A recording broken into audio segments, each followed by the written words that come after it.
बिस्मिल्लाहिर्रहमानिर्रहीम। अस्सलामु अलैकुम बच्चों, सबसे पहले मैं आपको अपना तारुफ़ करवा दूं। मोहम्मद इकबाल मेरा नाम है और मैं इस अदारे में इकनॉमिक्स के टीचर के तौर पे अपनी खिदमत सर अंजाम दे रहा हूँ।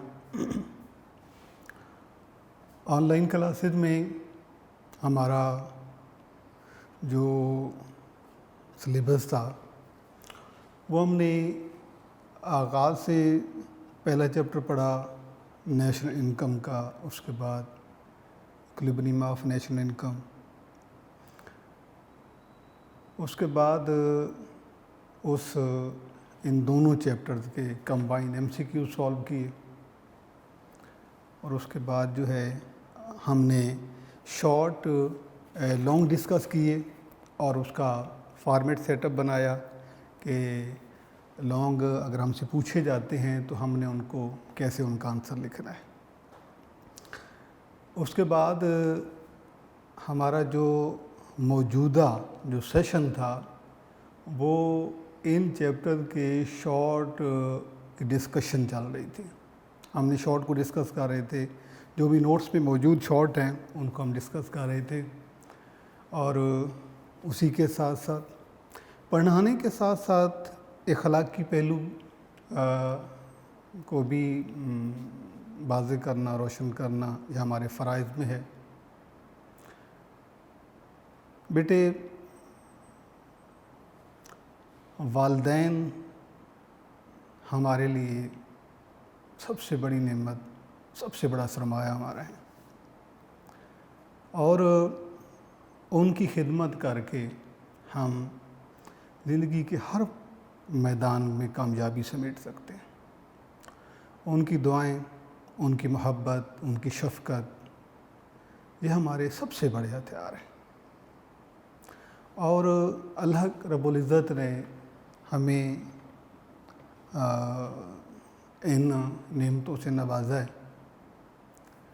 हम अपनी जद्दोजहद जारी रखते हैं अपने तौर पे, अपनी हिकमत अमली से हम ज़िंदगी के हर मैदान में कामयाब व कामरान होकर आगे बढ़ना चाहते हैं। ये वो ज़ात हैं, ये वो शख्सियात हैं जो हमारे लिए हर वक्त दुआ गो रहते हैं। इनके हाथ हमारे लिए हर वक्त दुआओं के लिए उठे रहते हैं और ये किसी भी सूरत में ये ज़ात हमारा नुकसान नहीं चाहती। वालिदैन के लिए औलाद सबसे कीमती सरमाया होते हैं, चाहे औलाद लायक है, नालायक है, अल्लाह ना करे, माजूर है, सेहतमंद है, फरमाबरदार है, नाफरमान है, कोई भी खसूसियत रखती है, लेकिन वालिदैन के लिए सिर्फ़ औलाद है।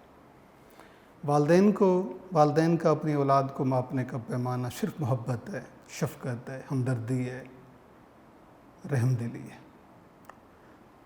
कभी वालिदैन अपनी औलाद में इस बुनियाद पर फ़र्क नहीं करते कि ये बड़ा है, छोटा है, ये फरमाबरदार है तो ये नाफरमान है, ये ज़हीन है तो ये कुंद, ऐसा नहीं है। लिहाजा हमारे फ़राइज़ में भी ये बात शामिल है कि हम अपने वालिदैन का दिल से एहतराम करें, उनकी खिदमत करें, अपनी दुनिया और आखिरत को संवारें और इसी में हमारी कामयाबी है। उम्मीद है इस दुआ के साथ कि आप अपने वालिदैन का ख़याल रखेंगे, उनकी खिदमत करेंगे और कभी किसी भी सूरत में उनकी दिल आज़ारी नहीं करनी। हमेशा उनके लिए जो है वो मतलब है, हमेशा उनके लिए आप इज़्ज़त की वजह बननी है, उनकी आपकी वजह से उनका मकाम होना चाहिए, उनकी इज़्ज़त होनी चाहिए। तो ये हमारा सेशन में पढ़ने में मैं आपको ये यूनिक नोट्स से शॉर्ट जो हैं ये हम इसको डिस्कस कर रहे थे, ये हैं और इसमें इस चैप्टर में जितने भी पॉसिबल शॉर्ट थे आपको सारे बताए हैं और ये सिर्फ आपको डिस्कस के डिस्कस करके देने का मकसद ये है कि आप इनको अच्छी तरह तैयार कर सकें। कभी भी कहीं पर भी आपको इसमें से किसी परेशानी का सामना हो तो वो आप के लिए जो है वो आसान हो जाए। तो बच्चे, इनमें से हमने जिन शॉर्ट को डिस्कस कर लिया था, अब उनसे हम आगे की बात करते हैं। चैप्टर में 14 है, ये मेरे पास शॉर्ट है जी, कि ये है डिफाइन पर कैपिटा इनकम। क्वेश्चन नंबर 13 है। इसमें पहला सवाल है, इसमें जो आज हमने डिस्कस करना है वो है डिफाइन पर कैपिटा इनकम। इनको हम PCI भी कहते हैं और आपने इनको समझ के पढ़ना है ताकि ये आपको साथ ही आपको याद भी हो जाए। डिफाइन पर कैपिटा इनकम, इसे उर्दू में कहा जाता है फ़ी कस आमदनी। फ़ी कस आमदनी की तारीफ़ करें। फ़ी कस आमदनी से क्या मुराद है? फ़ी कस आमदनी किसे कहते हैं? व्हाट इज़ मेंट बाय पर कैपिटा इनकम, डिफाइन पर कैपिटा इनकम। और ये जो हमारा सवाल है जिससे हम पहले पढ़ चुके हैं, लेकिन इसमें चूँकि ये हम शॉर्ट के सेशन में इन्हें रिवाइज़ कर रहे हैं तो इनको साथ बताना ज़रूरी है। ये नेशनल इनकम के कॉन्सेप्ट में से एक बहुत ही अहम कॉन्सेप्ट है, यानी पर कैपिटा इनकम। इसको हम एवरेज इनकम भी कहते हैं, इसे पर हेड इनकम भी कहा जाता है।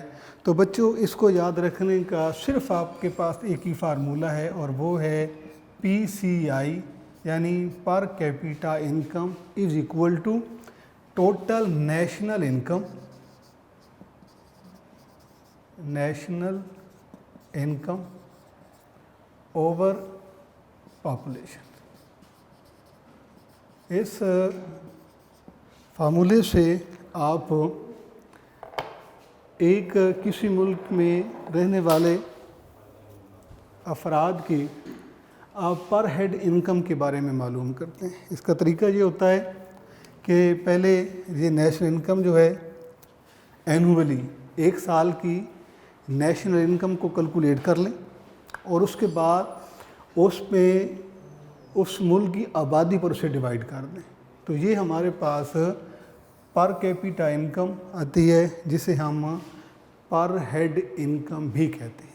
ये सवाल शॉर्ट में सिर्फ आपने इतना ही लिखना है। इंग्लिश में पहले बोल देता हूँ कि पर capita income is obtained national income divided by population. उस लिखने के बाद आपने ये वाला फार्मूला लिख देना है। उर्दू में फ़ी कस आमदनी, तो आप लिखें कि फ़ी कस आमदनी किसी भी मुल्क की मजमूई कौमी आमदनी पर उस मुल्क की मजमूई आबादी को तकसीम करने से हासिल होती है। इंग्लिश में भी आपने स्टेटमेंट के बाद फार्मूला लिख देना है और उर्दू में भी आपने ऐसे लिखना है। तो ये बेटे आपका सवाल था पर कैपिटा इनकम। इसके बाद हम अगले सवाल की बात करते हैं और वो है जी डिफाइन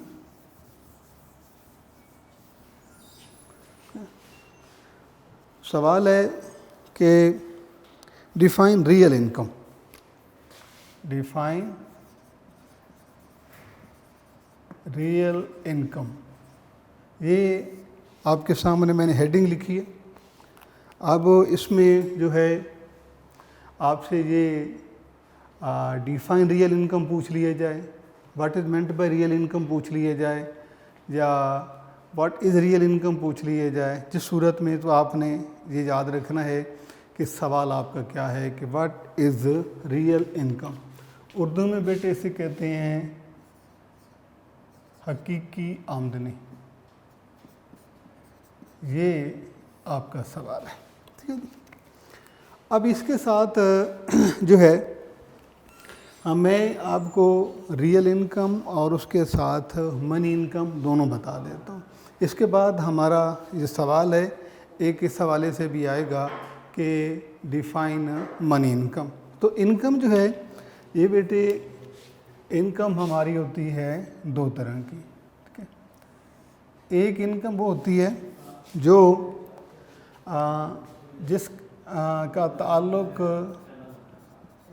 प्राइसेस के साथ होता है, कीमतों के साथ होता है, और दूसरी वो है जिसका ताल्लुक आउटपुट से होता है।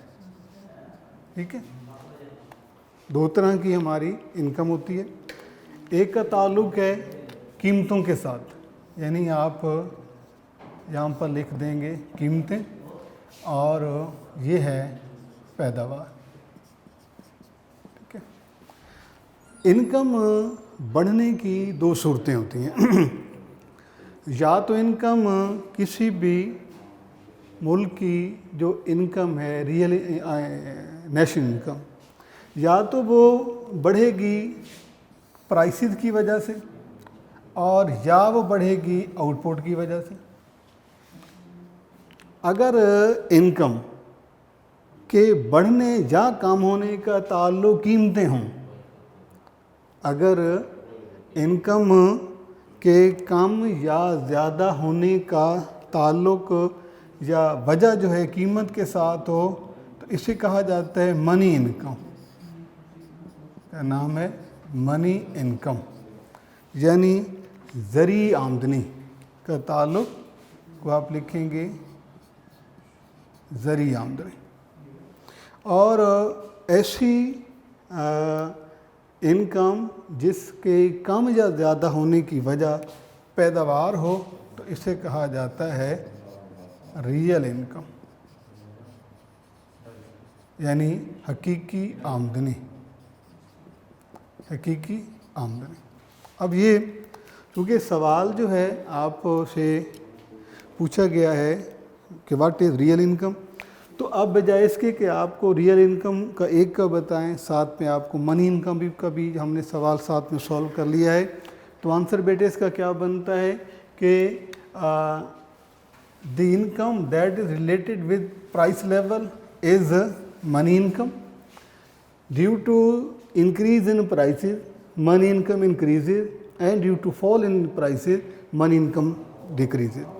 जबकि दूसरी जो टाइप्स की इनकम है उसका ताल्लुक आउटपुट से होता है। प्रोडक्शन बढ़ने से जो इनकम बढ़ जाती है, और प्रोडक्शन कम होने पर ये इनकम भी कम हो जाती है। अब अगर हम ये देखें कि ये जो हमारी इनकम है, ये जिसका हमने जिक्र किया है, ये रियल इनकम का। रियल इनकम बेसिकली हमारी जो है ना, ये डेवलपमेंट की निशानी होती है, यानी ये किसी मुल्क की तरक्की को शो करती है। अगर रियल इनकम बढ़ती जाएगी तो आउटपुट प्रोडक्शन बढ़ेगी, तो मुल्क तरक्की करेगा, नेशनल इनकम बढ़ेगी। ये प्रोडक्शन की या आउटपुट की ये निशानी होती है, ये एडवांसमेंट की है। जबकि प्राइसेस जो हैं, प्राइसेस की सूरत में जो इनकम बढ़ती है वो हमारे किसी भी मुल्क के लिए ज़्यादा बेनिफिशियल नहीं होती, बल्कि इससे ये होता है कि मुल्क में इन्फ्लेशन हो जाता है, यानी अफरात ज़र हो जाता है। तो ये आपने दो तरह की इनकम यहाँ पे पढ़ी है। सवाल तो हमारा था रियल इनकम के बारे में, लेकिन हमने दोनों साथ में पढ़ लिए कि मनी इनकम भी और रियल इनकम भी।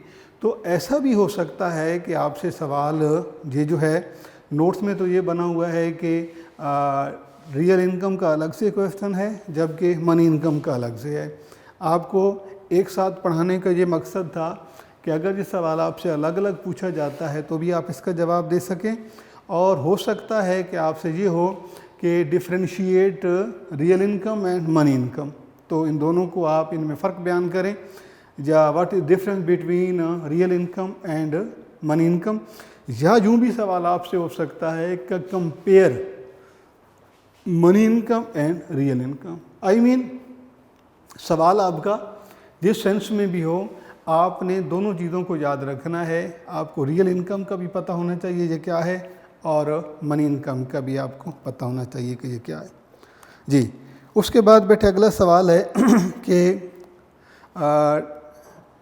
Describe the different method of measuring national income. Next सवाल है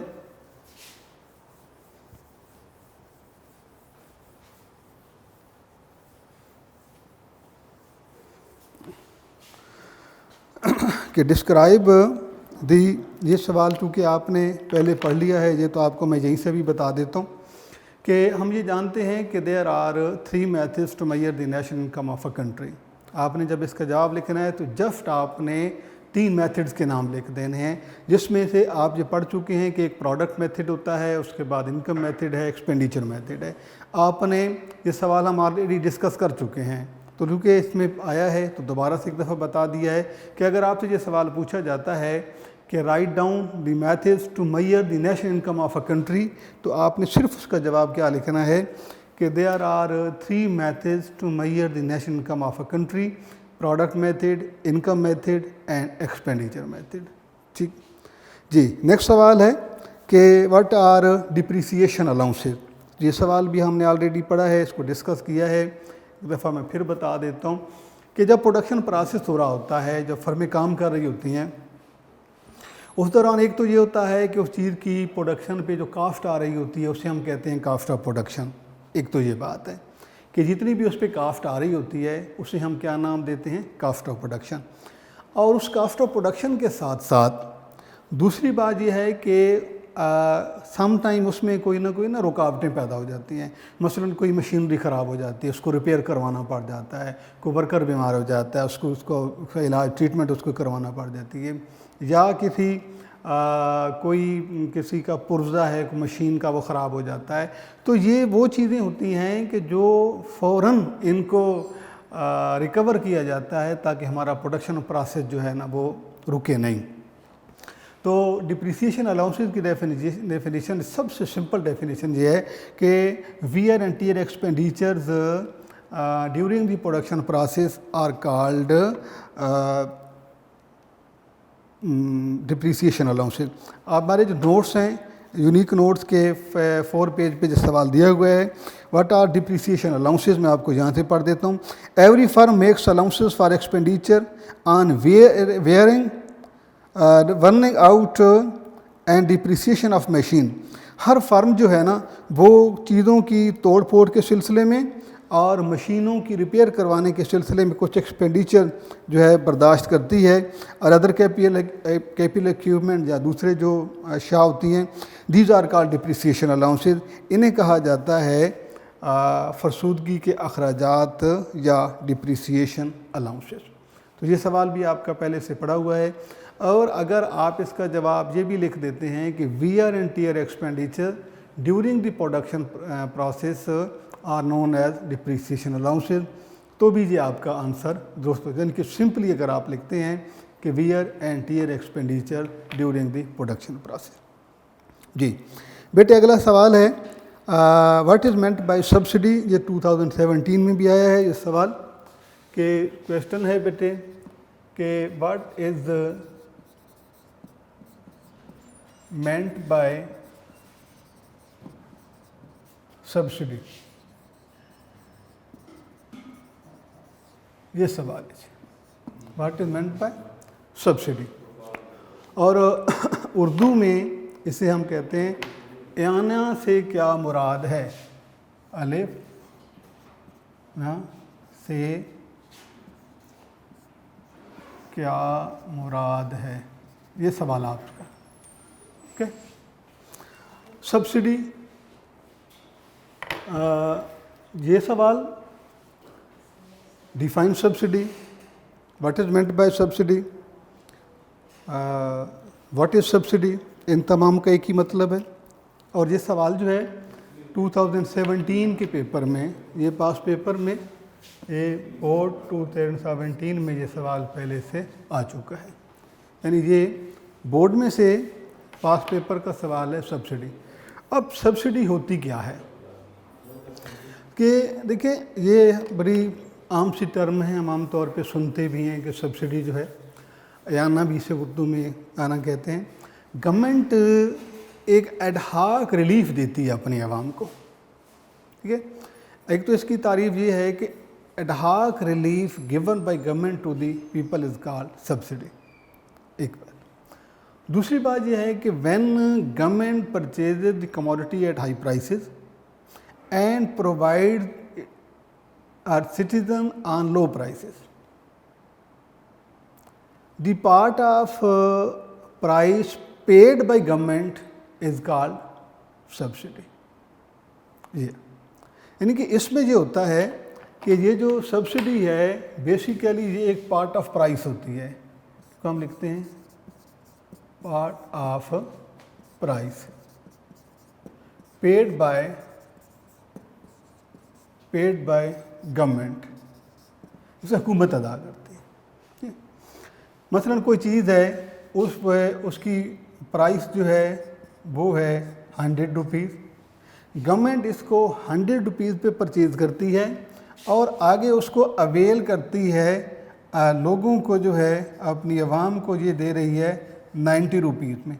इसका मतलब ये है कि ये जो दरमियान के 10 रुपीज़ हैं, ये जो दरमियान में 10 रुपीज़ हैं, ये गवर्नमेंट आवाम को सब्सिडी दे रही है।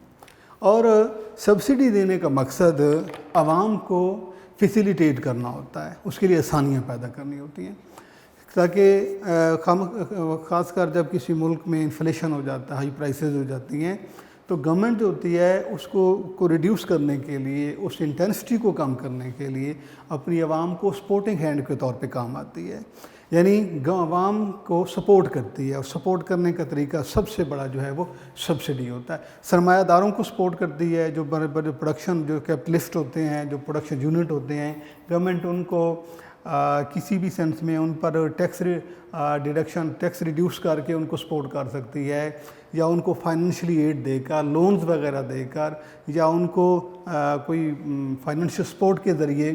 ये इसलिए किया जाता है ताकि उनके कास्ट ऑफ प्रोडक्शन जो है वो कम हो और वो आवाम को जो है वो लो प्राइसेस की चीज़ को अवेल करें।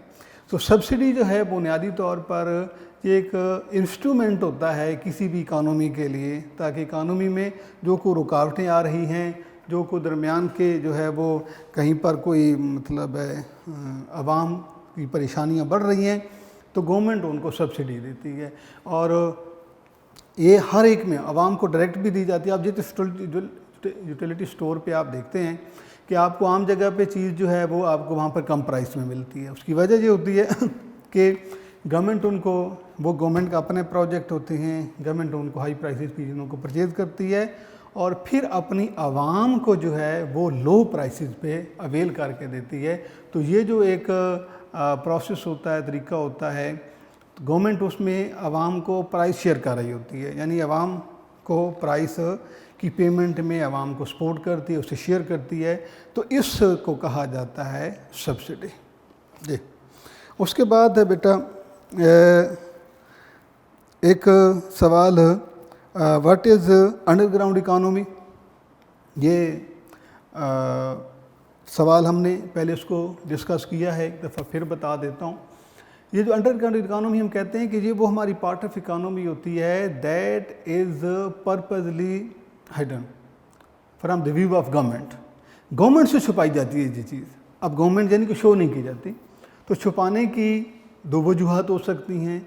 एक वजह तो ये हो सकती है टू अवॉइड टैक्सेस, या तो वो टैक्सों से बचने के लिए ऐसा करते हैं, या वो चीज़ इलीगल होती है, गैर कानूनी तरीके से उसकी प्रोडक्शन होती है, तो इसे कहा जाता है अंडरग्राउंड इकानमी। जी, उसके बाद बेटा अगला सवाल है what is meant bye transfer payment.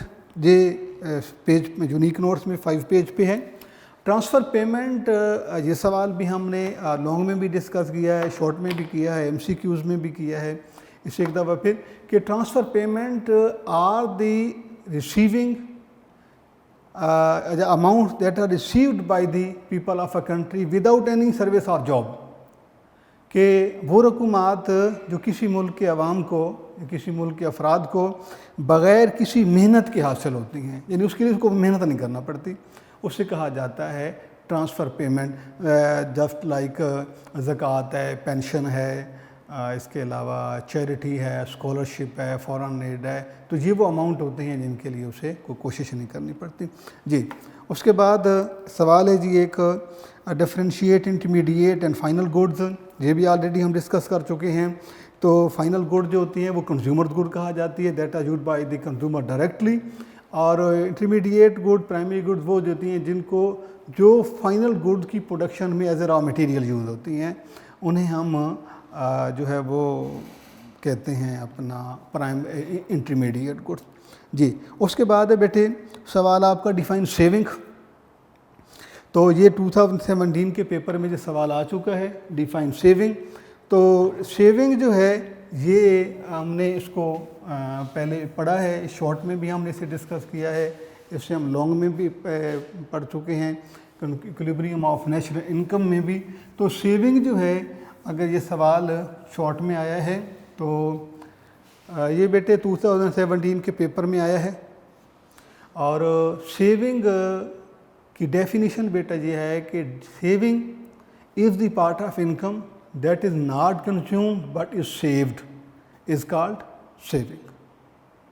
तो अब इसका लिखने के बाद जब आप लिखेंगे सेविंग के हवाले से जब आप बताएंगे तो सेविंग में आप यानी ये सेविंग बचत, ये पहले आपका डिस्कस किया हुआ सवाल है, हमने शॉर्ट में भी किया है, एमसीक्यूज में भी किया है, लॉन्ग में भी, और इक्विलिब्रियम ऑफ नेशनल इनकम ही में इसको डिस्कस किया है। तो इन डेफिनेशन बेटे इसकी ये है कि part of income that is not consume but is saved is called saving. तो इसका फार्मूला आप Y S is equal to Y minus C, यानी कि बचत बराबर है आमदनी मनफी सर्फ। जब हम अपनी आमदनी में से सर्फ को निकाल देते हैं, खर्च को निकाल देते हैं, तो जो कुछ हमारे पास बच जाता है वो सेविंग होती है। और सेविंग का सबसे बड़ा यूज़ जो होता है, हमने लास्ट लेक्चर में भी डिस्कस किया है कि सेविंग आर इन्वेस्टेड, इनको कारोबार में लगाया जाता है। वो आम आदमी कारोबार में लगाए, वो गवर्नमेंट अपने कारोबार में लगाए, या वो पब्लिक सेक्टर में लगाए, किसी भी सूरत में, तो सेविंग आर इन्वेस्टेड। जी, उसके बाद बेटे अगला सवाल है कि डिफाइन मनी इनकम। ये सवाल इससे पहले हमने डिस्कस किया है कि अभी जो जब हमने पढ़ा था ना रियल इनकम का सवाल, तो रियल इनकम इसमें है, क्वेश्चन नंबर 14 है रियल इनकम। तो उस रियल इनकम के साथ साथ आपको मनी इनकम भी पढ़ा दिया था कि रियल इनकम जो है that is related with the output of goods commodities, जबकि रियल मनी इनकम जो है that is related with the prices of goods. और जो प्राइसेस के साथ इनके प्राइसेस के साथ जो इनकम रिलेट करती है वो मनी इनकम होती है। और इस सूरत में ये के लिए हार्मफुल होती है किसी भी इकानमी के लिए जो मनी इनकम है।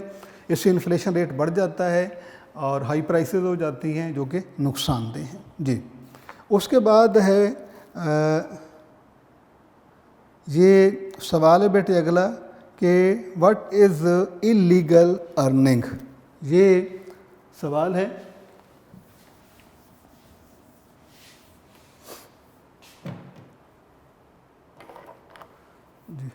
डिफाइन, या व्हाट इज़ क्वेश्चन है जी, व्हाट इज़ इलीगल अर्निंग।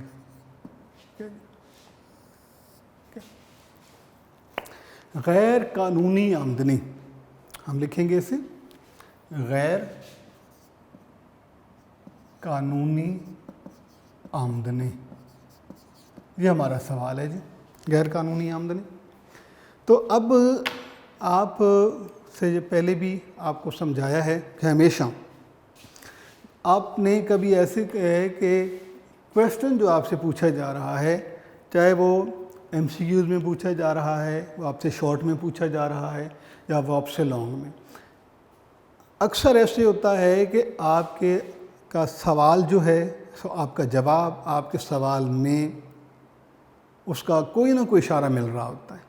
तो अगर आप सवाल आपकी समझ में आ जाता है कि आपसे सवाल कौन सा पूछा जा रहा है, तो मोस्टली ऐसे होता है कि उसका जवाब आपके लिए आसान है। अब ये देखें, ये लफ्ज़ है बेटा इलीगल, इलीगल, और अर्निंग जो है ये कहते हैं इनकम को। इलीगल होता है डिसऑनेस्ट मीन्स, यानी गलत तरीके, गैर कानूनी। लीगल तो होता है जो अकॉर्डिंग टू कॉन्स्टिट्यूशन होता है, परमिटेड होता है। लेकिन इलीगल जो होता है, जब परमिटेड नहीं होता, कि नॉट अलाउड होता है, तो अर्निंग यानी ऐसी आमदनी जो गलत तरीके से कमाई जाए, नाजायज़ तरीके से कमाई जाए, या इलीगल मीन से कमाई जाए। Such income which is earn through the illegal sources, यानी वो आमदनी जो कि गैर कानूनी तरीक़ों से, illegal means illegal sources, illegal way, आप जिस सेंस में से कहना चाहें कि दी सच इनकम आप लिखें। जहाँ पे जब आप इसका सवाल लिखें लिखने का, तो आप जहाँ पे लिखें सच इनकम, ऐसी आमदनी दैट इज़ अर्न, जो कि कमाई जाती है। The such income that is earn through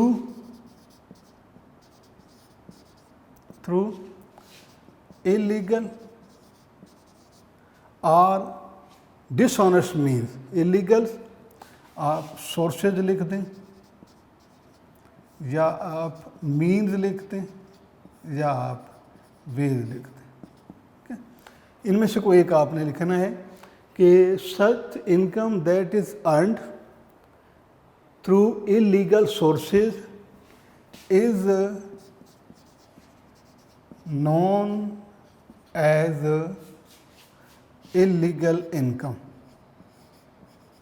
illegal earning या इन।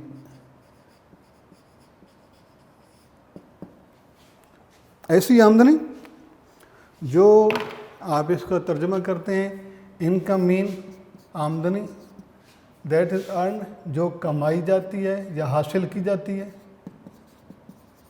कैसे जी? थ्रू के ज़रिए, इलीगल मीन गैर कानूनी तरीके या नाजायज़ तरीके से कमाई जाती है, उसे कहते हैं गैर कानूनी आमदनी। आप इसमें लास्ट टाइम आपने एक सवाल पढ़ा था अंडरग्राउंड इकोनॉमी।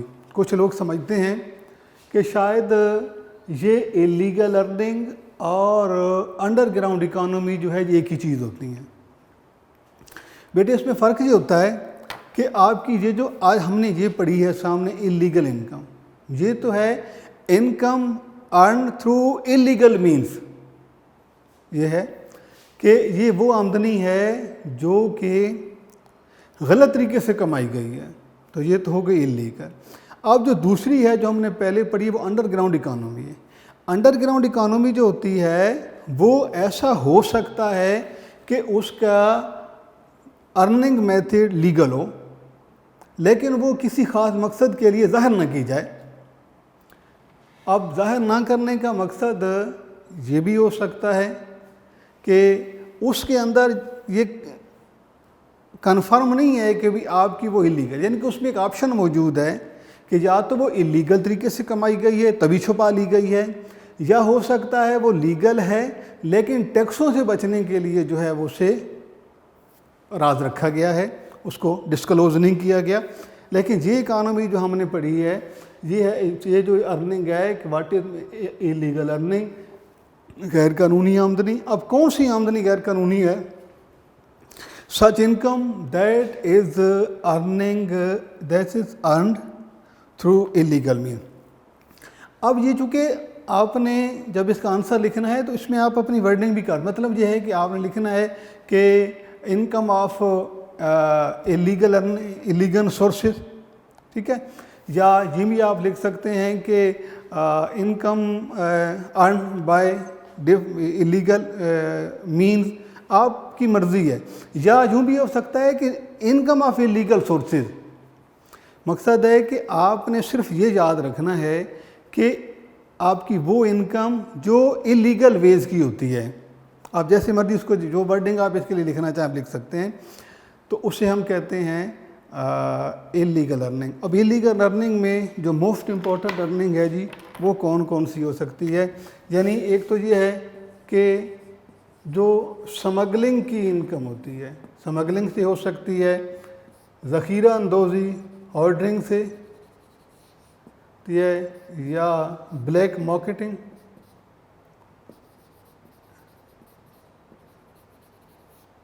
ये किसी भी सूरत में हो सकती है। तो डेफिनेशन में आपने क्या लिखना है कि income earned through illegal mean is called illegal earning, like hoarding, black marketing, smuggling, इन चीज़ों से। तो इसके बाद अगला सवाल है बेटे, define circular flow of national income. तो ये वो सवाल है जो कि आपने लास्ट चैप्टर में भी डिस्कस किया है कि circular flow of income refer the flow expenditure from household to firm and factor the payment from firm to household. कि हमने इसमें दो सेक्टर लेते हैं, दो डिसीजन मेकर होते हैं, एक हाउस होल्ड है, एक फर्म है।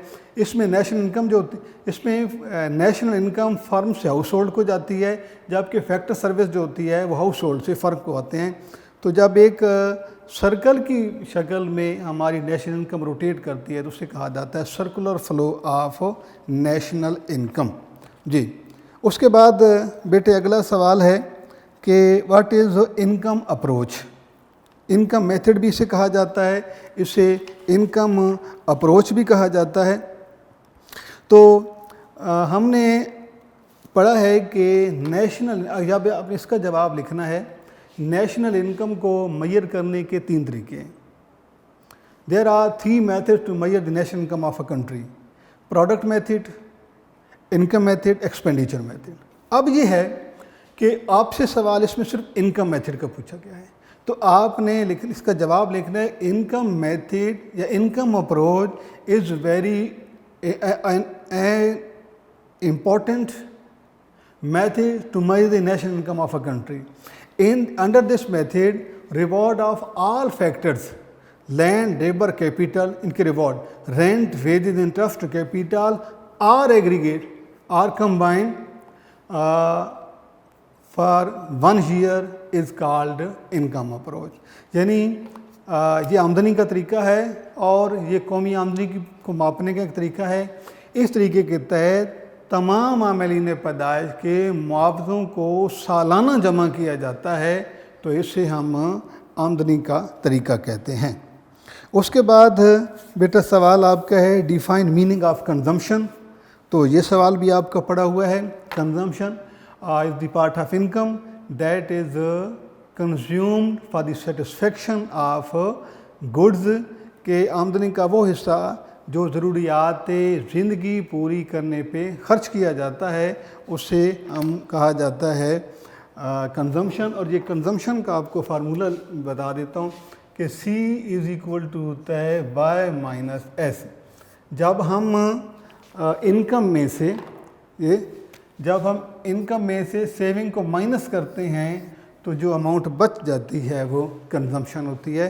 तो consumption is the part of income that is consumed for the satisfaction of wants.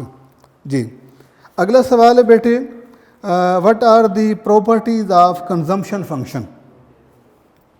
तो ये सवाल जब आपसे पूछा जाएगा कि what are the properties of consumption function,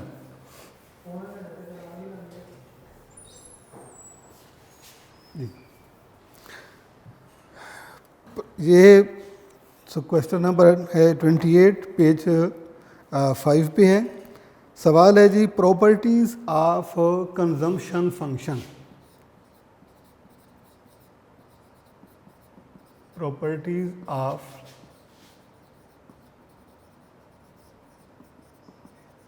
consumption function. एक तो इसमें आपने कंजम्पशन फंक्शन में ये याद रखना है कि कंजम्पशन फंक्शन है C is the function of income. Relationship between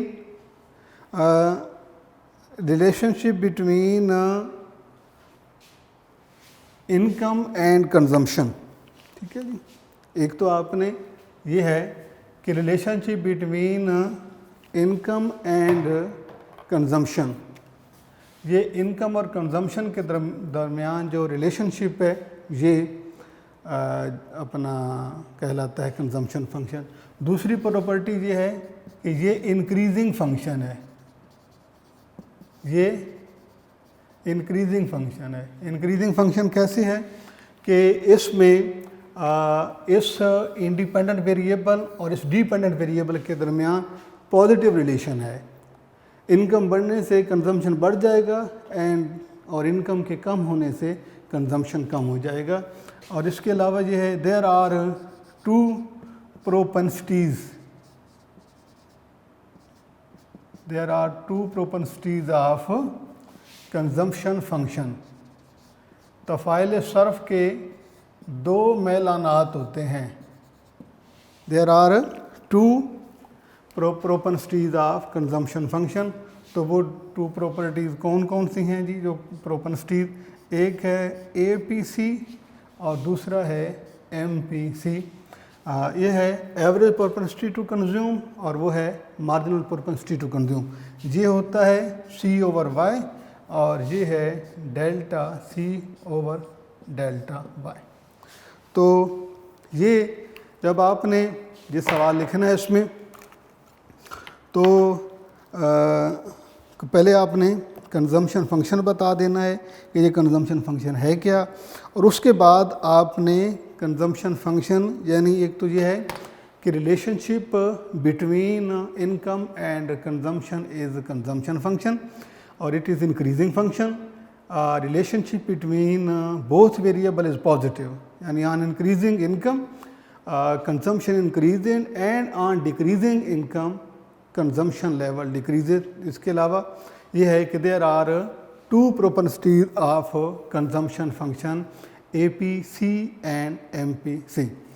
अच्छा, एक इसके बाद जो है अगर आप इसको मज़ीद उसमें आप इसको बढ़ाना चाहें तो आप इसको बता भी सकते हैं, इसको आप एक्सप्लेन कर सकते हैं, क्योंकि इससे आगे सवाल जो है इसमें से MCQs BC में से बनते हैं और शॉर्ट BC में से बनते हैं।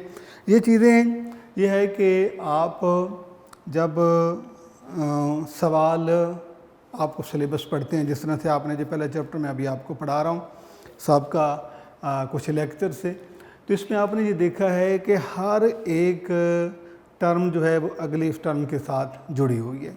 यानी कि अगर आपको एक चीज़ आएगी तो उससे आपको बकिया, और यही एक चीज़ जिस तरह से हमारे सामने APC है और MPC, और हम इनको कई बार डिस्कस कर चुके हैं शॉर्ट में। पहले हमने इनको लॉन्ग जब हमने बुक पढ़े चैप्टर पढ़ा था तो भी हमने इसमें डिस्कस किया था। उसके बाद दोबारा से जब हमने शॉर्ट MCQ डिस्कस किए उसमें भी ये मौजूद था। उसके बाद हम जब अब इसको लॉन्ग में हमने की थी कि लॉन्ग कैसे बनाए जाते हैं, उसका फॉर्मेट क्या होता है, उसमें भी हमने इसको डिस्कस किया। और अब जो है फिर क्योंकि ये चैप्टर में वो चीज़ें बार बार आती हैं और ये आपके लिए फ़ायदेमंद है, आपके लिए जो बेनिफिशियल है कि जब आपको ये चीज़ बार बार पढ़ाई जाती है, हर MCQs में भी उसी चीज़ को डिस्कस किया जा रहा है, लॉन्ग में भी हम उसी को डिस्कस कर रहे हैं, शॉर्ट में भी उसी को डिस्कस कर रहे हैं, तो इतनी बार बार उसको यूज़ कर बार उसको डिस्कस करने का जब आप उसे सुनते हैं, आप उसे पढ़ते हैं, आप उसे लिखते हैं, आपने कोशिश ये करनी है कि जब आप कोई भी शॉर्ट पढ़ते हैं तो उसकी वर्डिंग, उसकी मीनिंग ख़ुसूसन बड़ी ख़ास तवज्जो से पढ़ा करें और कोशिश ये किया करें कि आप उसे लिख लिया करें। और जब आप शॉर्ट और MCQs लॉन्ग अपने थ्योरी मुकम्मल चैप्टर पढ़ने के बाद जब आप इसे पढ़ते हैं तो ये आपके लिए बहुत आसान हो जाता है, बहुत ही आसान हो जाता है। और कोशिश करें कि आप इनको खुद से लिख भी लिया करें, ये आपके लिए बहुत फ़ायदेमंद रहेगा, आपके लिए आपको याद भी हो जाएगा। और आपकी जो राइटिंग में अगर कहीं पर कोई प्रॉब्लम है, कोई आपको स्पेलिंग का प्रॉब्लम है, तो वो भी इसमें सॉल्व हो जाएगा। इसको याद करने का बेहतरीन तरीका तैयार करने का ये है कि आप इसको याद करने के इसके बाद से लिखा भी करें। अल्लाह हाफ़िज़।